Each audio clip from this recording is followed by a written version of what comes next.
All right. Well, this morning I'm going to be just sharing with you a little bit about what's happening in the health department, and before I go into the message. And I'd like to just share with you, as I mentioned to you before, I work at the Greater Sydney Conference in the health department, but I also work as a consultant with Elia Wellness. And now I think a number of you have already heard of Elia Wellness when I was doing a presentation to the board, and some of the people, I came here on a Sabbath I think it was a Sabbath afternoon. And look, if any of you are interested in some of the number of Elia Wellness products to be able to share with others in the community, or maybe your own personal ministry, to be able to share with others on how to actually improve your emotional well-being, how to forgive. What are the myths around forgiveness?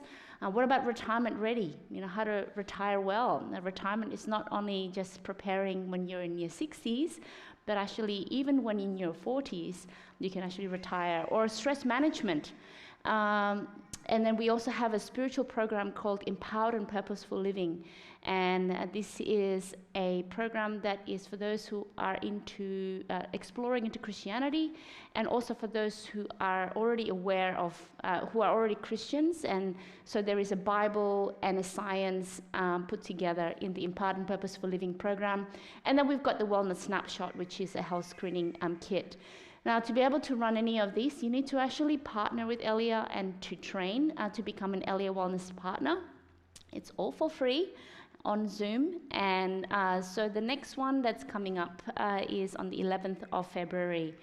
And as I mentioned to you, there's a stress management program that we've got. You also can get trained specifically to run this program coming up in February, and also gut health, how to actually improve your gut health.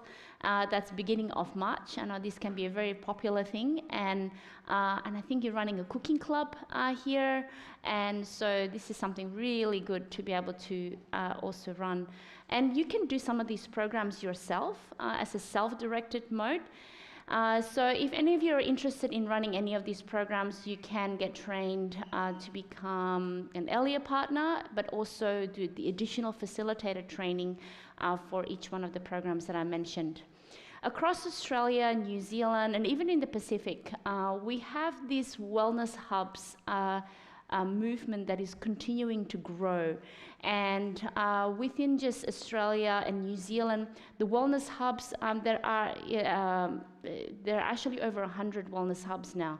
And so we're really excited about this, and people are catching this vision. And this whole wellness hub vision is for churches to partner together with us with the different conferences, and as well as Elia Wellness from the division level, to really be a light.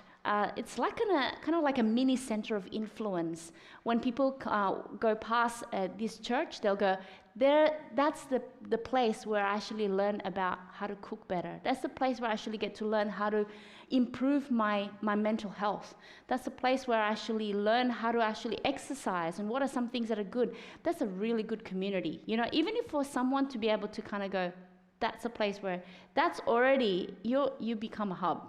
You become a place where people are wanting to discover more about how to improve their wellness. So, can Windsor become a wellness hub?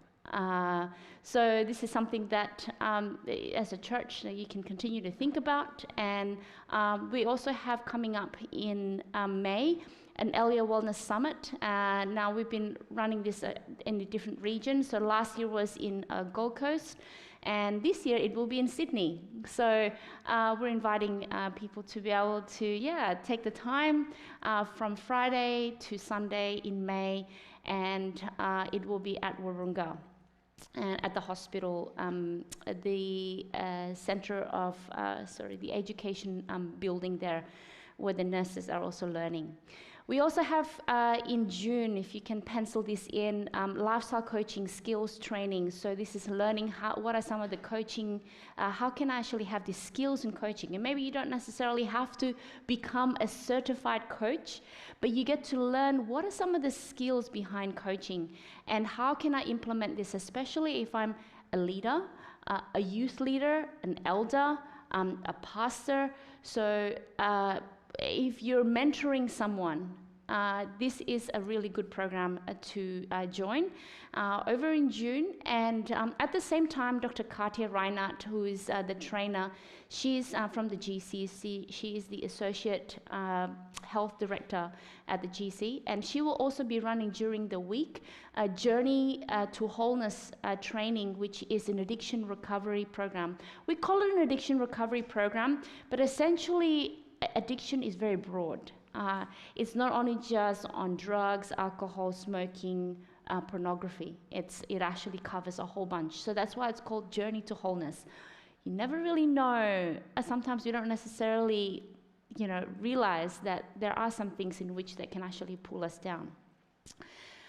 We have health leaders orientation that happens every year, and the next one is supposed to be on February 1, but we are planning to postpone this to 1st of March, so stay tuned with this. So this is really for those who are involved in health ministry, and for those who are not only just the leaders, the leader of the health ministry, but the team members and anyone else, including ministers or elders who are interested in evangelism, and also how to utilize health for evangelism. And another, I think this is my last one in terms of announcement, we also have a food truck. This is a very new thing that we've got. This is a Wellness Hub food truck, and this food truck can be utilized by wellness hubs to roll out, to connect with the community, whether you want to take it to the park or to the beach, or you want to do it together as a health screening event. This is something that you can, I guess, borrow or hire from the conference, and then you can utilize this basically to reach with others and promote health. Okay, so I hope I haven't bored you too much with all of these announcements in terms of what's happening. And so just as I'm going to go into this message, I would like to just ask if you could actually bow your heads with me in prayer. Father, I thank you that you're a God of might and power, and I thank you that you're a God who is compassionate toward us. You are merciful, and Lord, we need your grace every single moment, and at this moment we need your grace for us to be able to hear you, for us to be able to be used by you, Lord. Speak to our hearts, including myself, Lord. I thank you so much that your word is a word of life, and also a word of wisdom, and a word that gives power. And Father, impress upon us, we pray. Send the Holy Spirit. We thank you for hearing our prayers in the name of Jesus. Amen. So this morning I'm going to be sharing about faith in God's uncommon sense. So, and I would like to start with this promise here. And this promise in Isaiah chapter 55, where it says, "For my thoughts are not your thoughts, nor are your ways my ways, says the Lord. For as the heavens are higher than the earth, so are my ways higher than your ways, and my thoughts than your thoughts. So shall my word be that goes forth from my mouth. It shall not return to me void, but it shall accomplish what I please, and it shall prosper in the thing for which I sent it." God's ways are not always understood, and I'm sure that most of you are aware of this. We don't always understand why God does some things and why he chooses to do different things. But this promise tells us that his ways are actually greater than our ways. His method of doing things are completely different. And we don't always understand, but he is asking for us to trust. And it comes back again to the word, the common sense. And in the dictionary, it says it's a sound and prudent judgment based on a simple perception of the situation or facts. And you can see here the cartoon, and Moses says, basically it's a 10-step program, right? And but, let's have a look at, what happens when you're not having common sense. I think all of us know that common sense is really important, right? You agree with me? Common sense is important. In fact, I remember when I was learning how to drive, and I was learning the L's, all of the theory behind it, and then had to do the test. And I remember a few times, and a few people have actually said to me, "Oh, it's just common sense." And here I am, like doing the kangaroo hops as I was learning to drive with a manual car, and there's all of these like different things in which it's common sense. So I learned driving when I was in Jakarta, and my parents were studying at the time in Indonesia. Oh, sorry, they were studying here, their scholarship, and then they moved over back to Indonesia, and so we stayed behind here to school, and so every Christmas we would visit them. And by this time I was of age to be able to learn how to drive. And so my dad was working in the hospital, and there was these ambulance drivers, and they were just off their duty, and Dad said, "Can you please teach me how to drive?" So here I am on Jakarta roads, right? And when you drive, I don't know, has anyone here been to Jakarta before? Okay, well, you're in for a treat when you're driving there. It's a lot better compared to before, and it's pretty much like survival of the fittest when you're driving on the Jakarta road. You know, your aim is to not get crashed. That's like your aim. And so you would be tooting when someone's getting close to you, and when you're coming into a lane, you will also be tooting. And if you're in the at night, you will be flashing the lights, letting people know, I'm coming, and everyone is like saying, I'm coming, right? So it's a very colorful experience. So in my mind, that was how I would drive. So I come back, and you know, university time, all of these kind of like studies, and so I thought, you know what, I'm actually really ready to do this. I just need like a couple of lessons. And so I contacted the instructor, and she was like going, "Oh, okay, yep, sure, let's see how you go in the first lesson." So got in the car, and so I started driving, and within like about 2 minutes, she went, "Stop, let's pull over." And she said, "Where did you learn how to drive?" And I was thinking, oh, well, you know, she thinks I'm a good driver. And I said, "Well, in Jakarta." And she goes, "Well, you went through the stop sign, you went through this, you did this wrong." And I went, oh, wow. I thought I had the common sense. Obviously, that common sense was only applied if you're driving on the Jakarta road compared to Sydney road is a completely different thing. And so, common sense, right? It's really important for us to be able to have common sense. But what happens when you're not having common sense? So here are some photos. I think some of these are pretty explanatory, right? That's not common sense. Or even when you are not letting people get out of buses or trains or elevators before entering, it's like, come on, like, you gotta let people out first. Or texting while driving. I'm not sure if any of you are guilty. I'm never guilty of this, of course. Not covering your mouth while coughing. I think we all kind of like have been reminded about that before. Not changing an empty toilet paper roll. Who gets frustrated with that? It's like the toilet paper roll holder is there for a reason. And not washing your hands after using the bathroom. Or what about this one? Can you see this one? Yeah, it's so common. Common sense is so common. Is it? Or even, should we always apply some things on to different kind of like moments? Just because you can, does that mean that you should? So there's a number of things here, common sense, and I'm sure that you all have experienced many different kinds of incidents in life where you go, oh, it's not really common sense. So I think we can agree that common sense is really important. But what I want to share with you today is that common sense today may not necessarily be common sense before. And I want to take you back to just a brief history lesson on the development and understanding of microbes. Now, I was working in medical research before, and so these were some things that I really appreciate some of these timelines.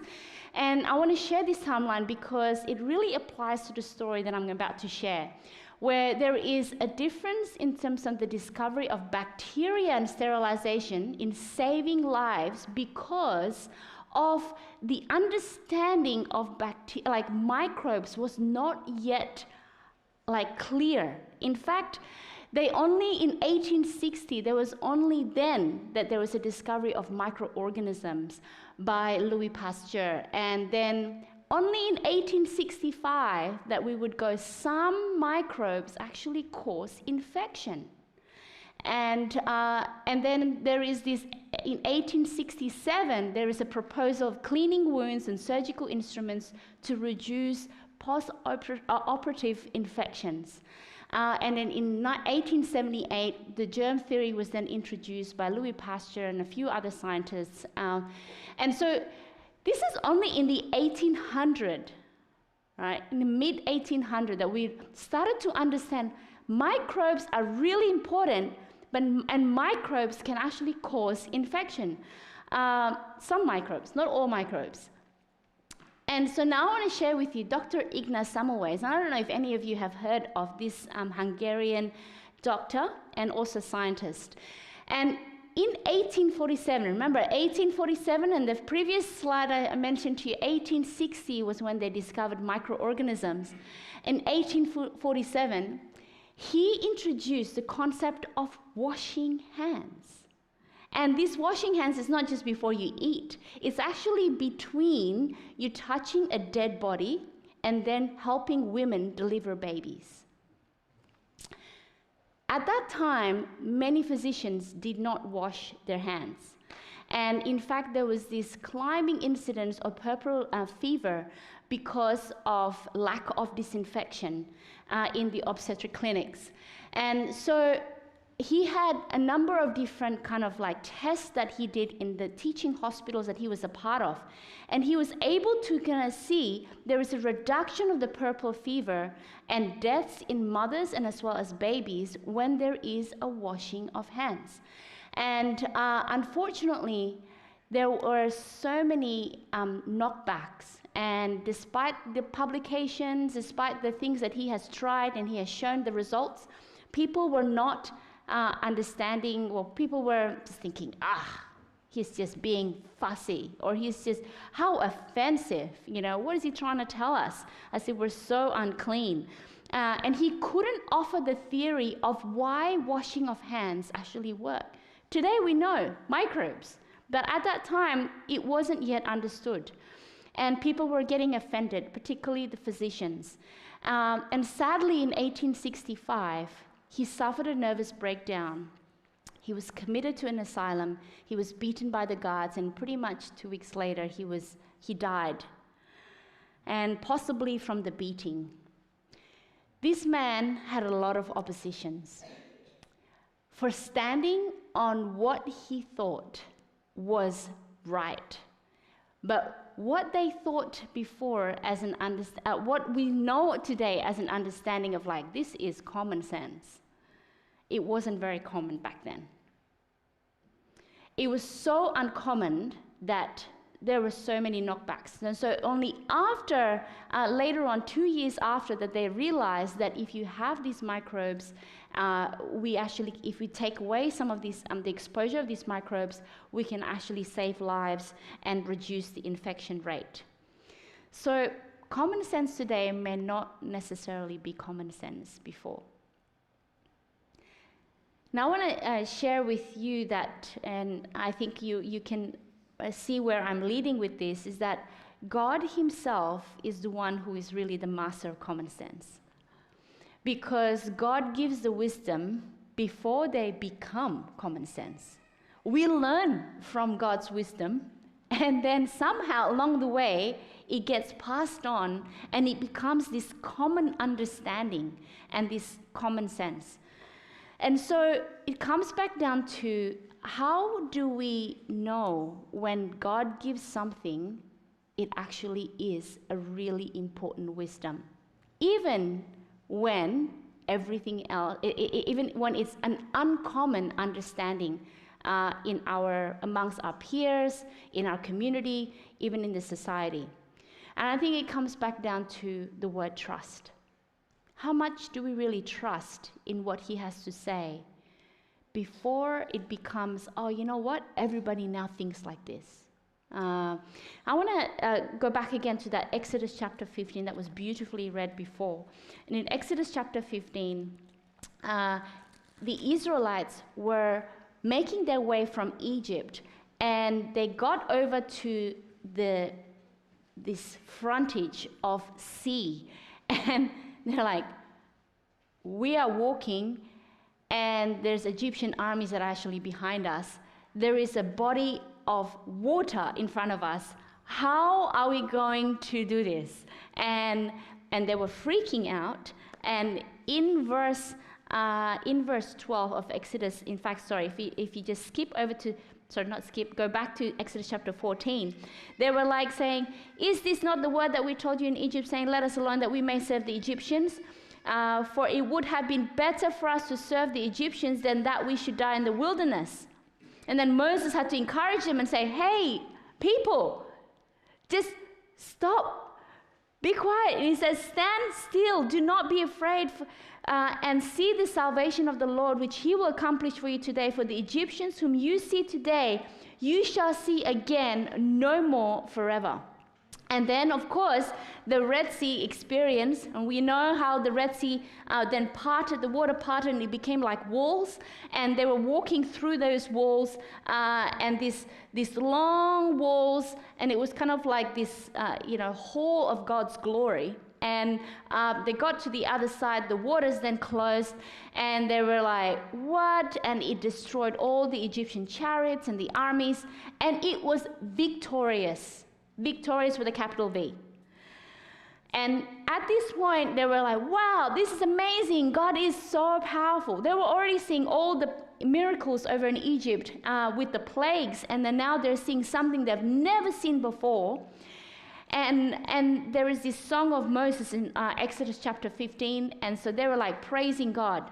Now, as they were walking through, it wasn't necessarily Moses who was really leading them through the wilderness, but it was really God. It was kind of like a GPS, really, right? And I would call it the God's positioning system, right? The GPS, and the GPS was taking me here to Windsor earlier, and I realized, oh wow, it's actually it's going to take me longer than I anticipated coming here. And this GPS tells them, and this GPS is actually like nothing so much more advanced than our electronics today.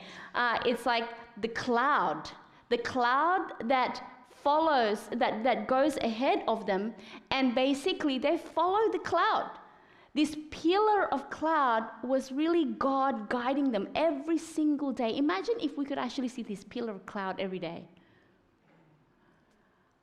It's like, this is a miracle. But it got to a point where they were just like, Moses is directing us where to go. And so Moses was just following the cloud. That's what he was doing. He was following the cloud because he knew that the God whom he has seen all these different miracles and who he has spent time over in the desert, he has come to know it is a God to be trusted. And coming to Exodus chapter 15 and going back again here, when they're through crossing over the Red Sea, they come over, so after they cross the Red Sea, they're like thinking, yeah, this is amazing, we're going to get to the promised land, the land of milk and honey. It's going to be amazing. We're no longer going to be slaves. And God is like thinking, you know what? I think we need to have a bit of a lesson experience here. In verse 22 of chapter 15 of Exodus, it says that Moses brought Israel from the Red Sea, and they went out into the wilderness, and they went 3 days with no water. 3 days. Has any of you been 3 days with no water before? 1 day with no water. I know I've actually run out of, I'm sure some of you have gone camping. I know the G's here, they're all into camping, and like suddenly you run out of water and you're like in the middle of a track somewhere and you're feeling like so thirsty. Oh, I can just drink water from like that river. If you see a river, you'd be like running for it. So in here, went 3 days in the wilderness and found no water. And this was not because they got lost. It was because they were following the GPS. Sometimes we don't always understand why God takes us through different journeys.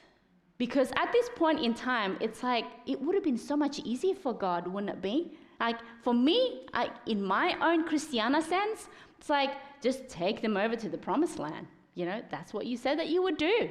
And deliver it to them. They will see, and everybody else will see, like the God of Israel takes them there over there. But God wanted something else. He wanted to establish something. It's not only just to provide something for us. For the Israelites, it wasn't just to provide them a home. It wasn't just to provide them with safety. It wasn't just to provide them with all of the things that they needed. God wanted a relationship, and He wanted trust. And that's the same for all of us here. Sometimes we are requesting for different things, and it makes so much sense. Now, I've been looking after my dad, and I just buried my dad on Wednesday. And it was so hard for me to see my dad, really struggling with his health. And we prayed and prayed and prayed. No miracle. We wanted a miracle. We didn't get it. And I even struggled with understanding why. Sometimes God has to allow us to go through some experiences in order for us to come back down to a point where we would say, Lord, you know best, and I'm going to trust you that you know best. So they come over to this spot, and they finally realize there is this body of water over in Mara. And Mara, it says in here, it's known to be because it's bitter. The name means bitter. And in Indonesian language, Mara means angry, actually. So to me, it's kind of like when I see the word Mara, it's like this angry water. But the Bible describes it as this bitter water. And so God directs them while they were thirsty. They go over to this bitter water, and they're thinking that finally there's actually water. And so they come and drink the water, and they were spitting it out, and they're saying, what is this water? Why are you giving us this water? And what's your plan? Moses, what are you doing? I don't know if you could actually understand and maybe just even feel the experience of the Israelites at this point in time, and they were so frustrated with Moses. And oftentimes that's what we do, right? We complain. We didn't get what we want. We prayed for something, we didn't get it, and then we complain. It's like, Lord, why? In fact, the Israelites, they were not even saying, Lord, why? They was like, Moses, why? Prophet, you're the prophet. You're the one who's supposed to lead us. Why?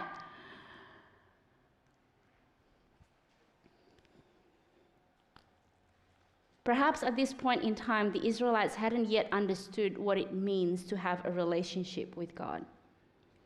That relationship where you can actually just call out to God directly and ask the questions. So Moses then cried out to the Lord, and in verse 25, and God showed him a tree. And when God showed him the tree, He told Moses, put that tree into the water.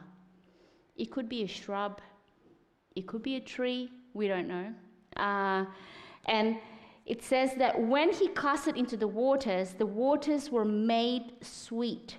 And He made a statute and an ordinance for them. And there, it says, He tested them. He wanted them to see not only that He could just open up that pathway of the Red Sea, but He could also provide for them in the time of need. And it was when they called out to Him, or when Moses called out to Him, and God transformed that bitter water into something incredibly sweet, that they were able to drink that water. And He wanted to test them, and He says, if you diligently heed the voice of the Lord your God, and do what is right in His sight, give ear to His commandments, and keep all His statutes, I will put none of the diseases on you which I have brought on the Egyptians, for I am the Lord who heals you. And so here he reminds them, hey, it's not just about getting what you want here, but I want to show you that there are some things, trials and difficulties actually show God's possibilities in being able to break down some of these barriers. The Spirit of Prophecy talks about how man's extremities are God's opportunities. Right? And there's another quote that says, for every trial, God has provided help. And this reminds us that for any time when we're encountering difficulties, sometimes God allows it so that he could say, I'm going to do some work on this, that you can actually glorify my name. And you can see my power through this. And so now he says here, if you diligently heed the voice of the Lord your God and do what is right in his sight, give ear to his commandments and keep all his statutes, I'm not going to put any of the diseases on you which I brought on the Egyptians. Like, what diseases do they have? So there is a study that looked at the CT scans of the different mummies from Egypt, and it showed evidence of atherosclerosis of hardened arteries in 1/3 of those examined. Atherosclerosis causes heart attacks and strokes, and as we know that the number one cause of death today in men, actually total between men and women, is heart disease. Men alone is heart disease still number one. Women, it's actually switch. It's become number 2, and dementia is actually number 1. But all of this is actually lifestyle diseases. And this is a CT scan of some of the Egyptian mummies, and the finding says that that some mummies had hardened arteries raises questions about the common wisdom that factors in modern life, including stress, high-fat diet, smoking, sedentary routines, play an essential role in the development of cardiovascular disease, the researchers said. So here's God saying, these people who do not know me, they are not privileged to, because they don't really want to know what I want to share with them on some of the principles on how to avoid some of these diseases. So there are some things in which God says, I want to protect you, but I need you to trust me, because everybody else does not believe what I say. Everybody else has a different theory, and I have my own ways, and I needed you to trust my own ways. So I want to share with you some of the ancient biblical health principles, of which from advancement in technology, in science, in medicine, it's actually proven that these wise principles, they were like just these, the ones that are uncommon sense, they have become common sense today because of this technology. So these ancient health principles, balance of work and rest. I mean, like, everybody knows that, right? When you say balance of what's like, oh yeah, we know that balance. But not at the time. Who says that you should, if you get blessed if you take a day off? In fact, it's not just take a day off. You get blessed if you take the 7th day off. It's like, what? Why the 7th day? But God says, you will be blessed. I want you to actually pause on that 7th day. But we call it the balance of work and rest. But God says something else even deeper in that Sabbath message. What about quarantine? I think we all can actually understand this word quarantine becomes even kind of like almost a hate word. People are sick of hearing the word quarantine, depending on where you were living during the pandemic. But even from the time of Leviticus, there is this understanding that quarantine is super important. You want to separate of what's actually disease away from those that are actually not disease, because otherwise you will contaminate. So this is now actually becoming something that we understood even in management of disease, of infectious disease. What about being just hygienic, being clean? This is just already, now, this was not necessarily common sense. I mean, we looked at Dr. Ignaz's struggle in convincing people, educated men,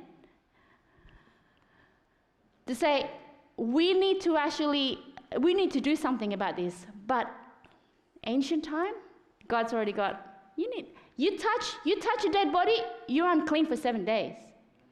And we're wondering, why unclean for 7 days? There was no water at the time. There was nothing to a running water tap that you can just turn on and wash, soap, detergent to wash yourselves.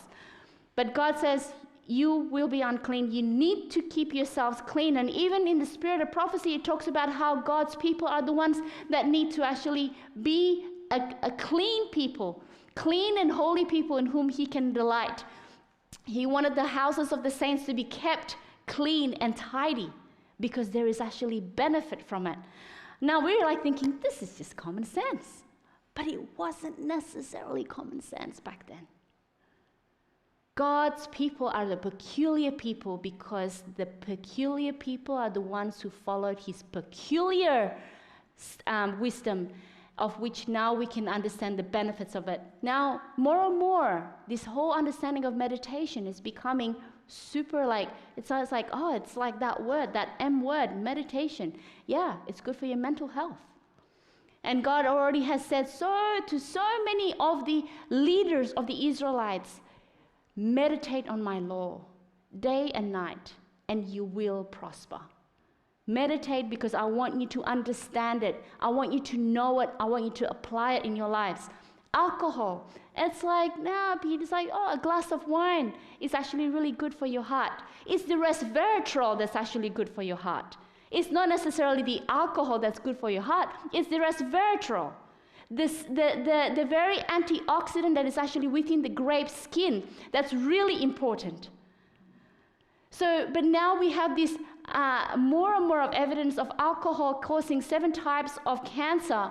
And God already says that in Proverbs, wine is a mocker.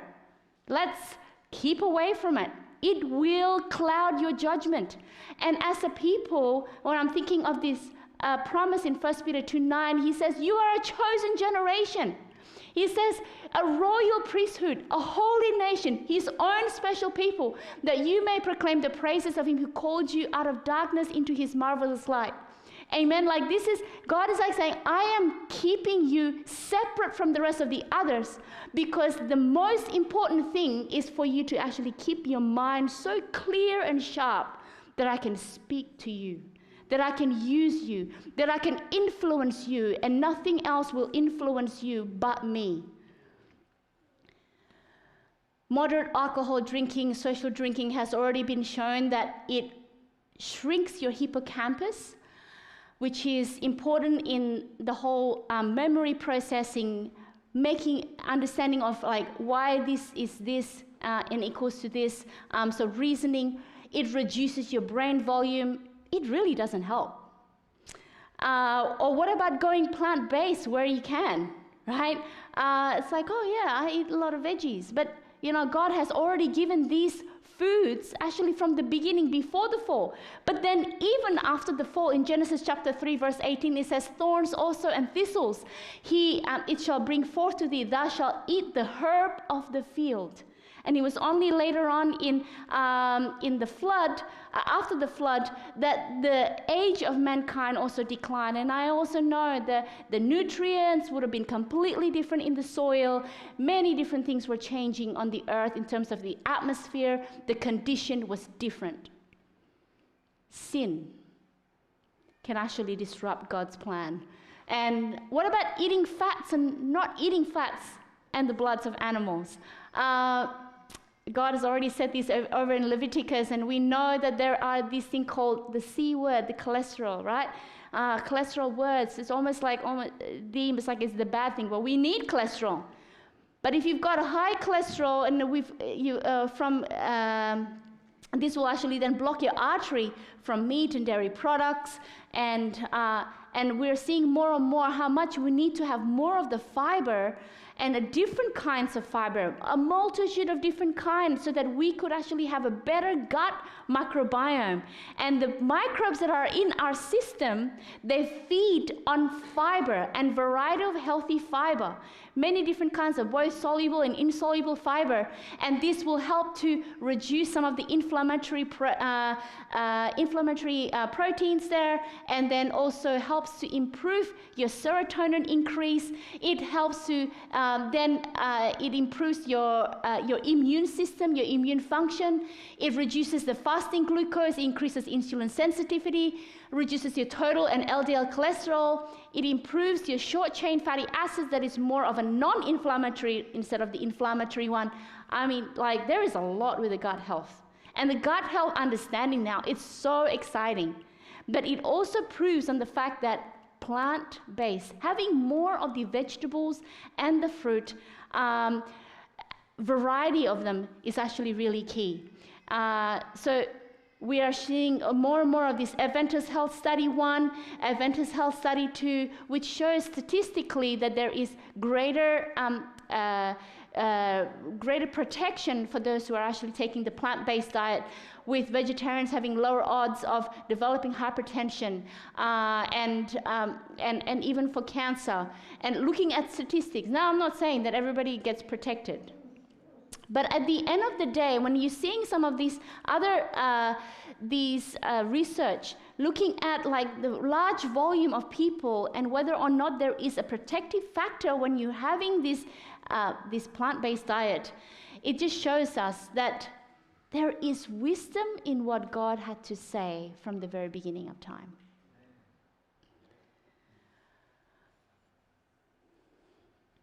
These are ancient health principles. And how much do we really want to trust God, even today? Because I tell you what, I didn't grow up as a Seventh-day Adventist. I remember when I came to, and I think I've mentioned this to someone before here, when I came to Wahroonga, we moved over to Wahroonga, and it wasn't really our plan to move to Wahroonga. We moved onto Fox Valley Road out of all the locations, right, in Wahroonga. And I remember I was driving, I was in the car, and my dad was driving, and my mum was, I think all four of us were in the car. And I said, what's all this Adventist thing? I was like, who are Adventists? And I didn't realize Dad's best friend is actually a Seventh-day Adventist, but a bit of a, I guess, relaxed one. And so he said, well, they don't actually eat meat, they don't drink coffee, and they go to church on Saturday. I'm thinking, like, I'm none of them. I love my meat, I love my coffee, and I go to church on Sunday. And we were Presbyterians at the time. And I'm thinking, like, what a weird bunch. And then about a year later, I stepped into a church, a Seventh-day Adventist church, and I'm thinking, these people are weird because they're washing each other's feet. And I thought, like, wow, not only they do those weird things, but they also wash each other's feet. And then there's a whole bunch of other things that I didn't understand, and I tasted the mock meat, and I'm thinking, like, what is this stuff? Give me the real deal, right? So I was coming from a meat lover background, and then now, if I look back now, I'm just thinking, wow, how funny. And I would be mocking vegetarians before. I'd be thinking, like, you people are just a little bit weird. But, it's funny how God takes us through this journey.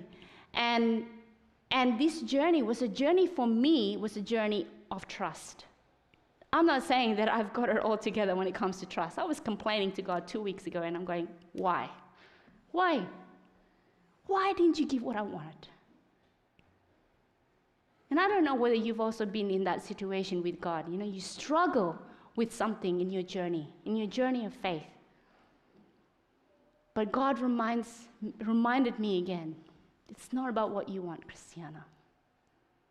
The healing is also not about physical healing. It's not only just physical healing. It's not only that God wanted to have healthy Israelites. He wanted to have saved Israelites. He wanted to have Israelites who would trust in Him at whatever cost and whatever the road is, whatever the journey is. He wanted the Israelites to go, we can call on you because we know that you're a God who is a personal God. We have a God who cares about each one of us, and He is a compassionate God. And now that we understand about how Jesus has come onto this earth, He became one of us, and living in this body that is imperfect to how He created us. And He says, I want to do that because I want to die for you in place of you, to die so that you may have eternal life. I will take all this blame and judgment and condemnation and punishment, and I will die for you. We have a God who has already planned this from the very beginning of time. I didn't understand that. And when I understood that, I thought, like, what? God knew that already? God had already planned for Jesus to actually die for each one of us so that we may live, so that we know we do not have to actually face that condemnation. And looking at as well, even after Jesus' time, when I think of my journey as a Seventh-day Adventist, it was like, what? These people are just so different, so different. And I did use the W word, weird. It was weird for me initially. But I thank God, because until today, I am so happy I'm a Seventh-day Adventist today. I have no regrets whatsoever. And in here it says in Testimonies for the Church, Volume 9, Seventh-day Adventists are holding momentous truths. More than 40 years ago, the Lord gave us a special light on health reform. It's our duty to understand and respect the principles of health reform. I've been shown that the principles that were given us in the early days are as important as they were then. It's still important because you and I are walking beings. And God says, I want to do a wondrous work through you, and I want this to be clear. Because I think this is why God is actually sharing this vision of these 8 health principles of we know as New Start, coined as a New Start today. But, sometimes we may only just focus on one rather than maybe on 2. And everything else is like, oh, well, it's a new start, right? 2025, hey, this is a new beginning. We can actually do a new start here. But, how much do we really trust in what God has already given to us? This was in the 1800s, the time 1863, the time when microorganisms were just being understood. Think about it. How much do we really want to trust that it's not just being vegetarian, but we see as well about the whole longevity, living long and healthy, not living long and struggling, but living long and healthy. And Loma Linda, the Seventh-day Adventists in Loma Linda, were able to actually be used as a study for this.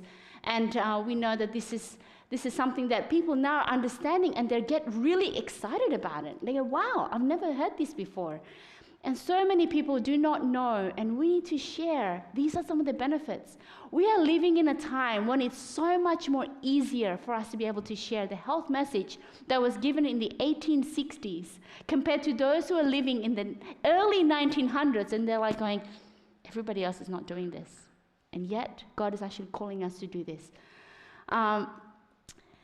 So God's wisdom really surpasses human common sense. And if we think about that word common sense, I want to read to you Deepak Chopra.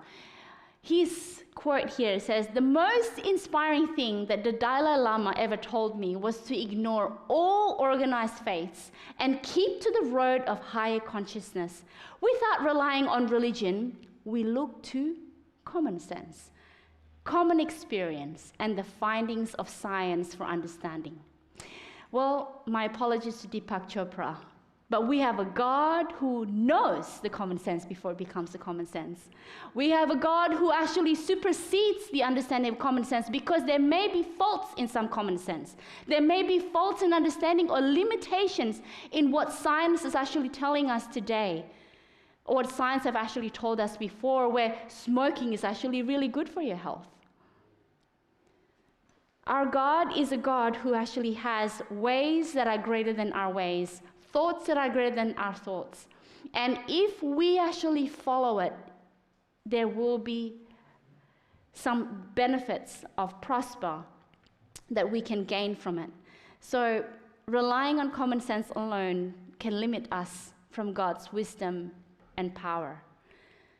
So I guess I want to ask you, how much of God's wisdom do you want to trust? How much? A little bit? Because I remember when I went through I sat through a whole seminar, and I'm thinking, and I remember I told someone this as well before I got baptized. If you're going to make me become vegetarian, I am not going to get baptized. And they said, oh, well, do you know that, God wants to take you through a journey of learning how to actually be more healthy? I said, I take that, but not becoming a vegetarian. So I sat through a seminar. This is way after I became vegetarian. Way after I got baptized. I sat through a seminar, and I remember eating some M&Ms, sneaking some M&Ms between myself and my sister. And I'm thinking, wow, the science is actually really strong. I struggled with it. And it got to a point towards the end of the series, I felt convicted, and I felt like God wanted me to try. And so Christiana was, of course, very stubborn. And I said, okay, 1 month. I did it 1 month, I'll do it. And then after the month, I'm thinking, actually, I feel better. I feel somehow clearer in my head. There's in sort of this cloud. And I was like, okay, 2nd month, 3rd month, and it just continued. And so how much do you really want to trust in what God has to say? And it might not necessarily just be this whole health message. It's really like everything here, right? God does not want just to be healthy people, but he wants to actually be us to be actually influenced by the Holy Spirit. And he wants us to have a clearer mind, have a greater understanding. And so when does common sense actually leave off and faith then takes over? Faith in something that you can't see what the end result is. But you go, Lord, I trust that you will provide. Lord, I trust that you are taking me through something. Lord, I trust that you know what is actually really best. So it's a challenge for us to live the faith and to practice this uncommon sense from God. And I want to end with this story of the son of Sam. I don't know if you've heard of the son of Sam before. His name is David Berkowitz, and he was the most wanted man at the time in New York, and he had killed many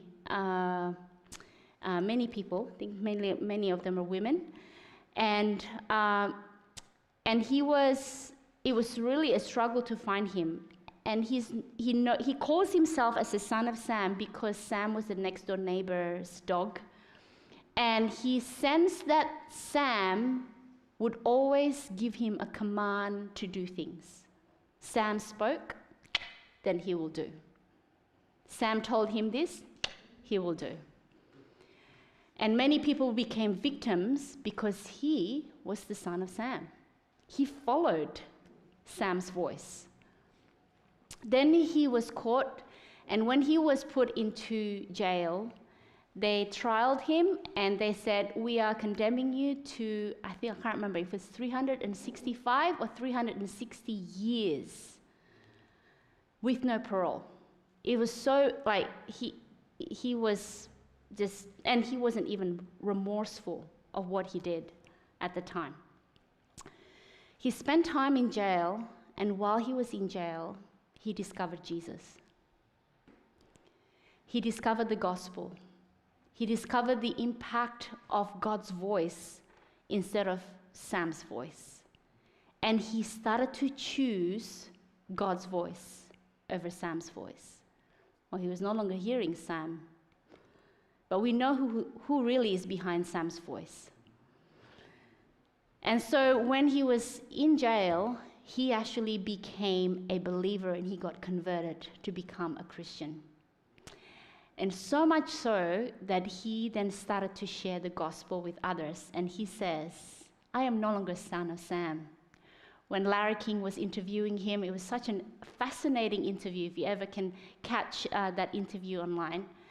I don't know if any of you remember Larry King when he was at the talk show before. And he interviewed him, and he said, I'm no longer son of Sam, I'm son of hope. And he was so good, he was so transformed, that they thought maybe it's good for us to give him some parole. Maybe he deserves some parole, not deserve, but we can give him parole. He can go back again into the community. It was like night and day. And he became, in fact, a chaplain in prison. He was ministering to the people. And so he was offered a parole, and he said, thank you, but no thank you. I deserve to be here. God has brought me here, and this is where I found God. And there are so many people who have not yet found God, not yet found hope. And I want to minister to each one of them. And when I hear that story and that impact of how the power of Jesus Christ, of his blood, by faith, not that Jesus' blood went over David. He had the blood of so many people in his hands. And Jesus would die still for him. And when he took that on by faith, which does not make sense, he was transformed. Now you and I, not only that we have the gospel, we also have this health message. We need to be proud of it. In a sense, like not proud that we become like, we're Seventh-day Adventists, we're better than you, right? In fact, we are probably a people who will struggle more and more because of what Satan is going to do and what he wants to hinder, how he wants to hinder the plans of God, because how God can actually work through us. If God can do amazing things through David Berkowitz, he can do amazing things through you and I. This message was also for me. And in fact, when I wrote up this message, every single time, it's like God spoke to me first. Beloved, I pray that you may prosper in all things and be in health, just as your soul prospers. And I'm reminded of the story of Joshua, when God commanded him, a very difficult trial ahead of him as the leader of Israel. And he says, be strong. Be courageous, that you may observe to do according to all the law which Moses my servant commanded you. Do not turn from it to the right hand or to the left, that you may prosper wherever you go. Common sense or faith? I hope you will choose the second one. Thank you.